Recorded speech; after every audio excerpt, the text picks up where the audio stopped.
સમાચારોમાં આગળ વાત કરીએ તો બનાસકાંઠાથી મહત્વના સમાચાર પ્રાપ્ત થઈ રહ્યા છે। બનાસકાંઠાના થરાદ નગરપાલિકા વિસ્તારમાં 4 મોટી આગ ઘટનાઓએ થરાદ ફાયર બ્રિગેડને દોડતું કરી દીધું હતું। થરાદ નગરમાં પ્રથમ ઘટના નગરપાલિકાના ડમ્પિંગ સાઇટમાં આગ લાગી હતી, જેમાં નગરપાલિકાના ફાયરની ટીમ આગ પર કાબુ મેળવ્યો હતો।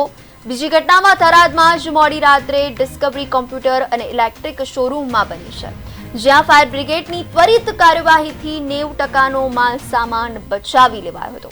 આ બીજી ઘટના વહેલી સવારે ભારતમાળા બ્રિજની નીચે બિકાનેરથી મોરબી જતા માટી ભરેલા ટ્રેલરમાં આગ લાગી હતી।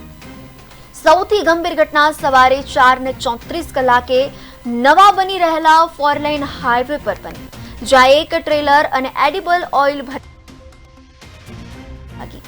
ઓઇલ રોડ પર ફેલાતા આગે 500 મીટર સુધીનો વિસ્તાર આવરી લીધો હતો। 1.5 કલાકની ભારે જહેમત બાદ આગ પર કાબુ મેળવ્યો હતો, પરંતુ ટેન્કરનું કેબિન અને ટાયર બળીને ખાખ થઈ ગયા હતા। આ ત્રણે આગની ઘટનાઓ સામે આવતા સમગ્ર પંથકમાં ચકચાર મચી છે। થરાદમાં મોડી રાત્રે જ આ આગની ઘટના બની છે, જેને લઈને હાલ સ્થાનિક લોકોમાં પણ ભારે ભયનો માહોલ જોવા મળ્યો હતો।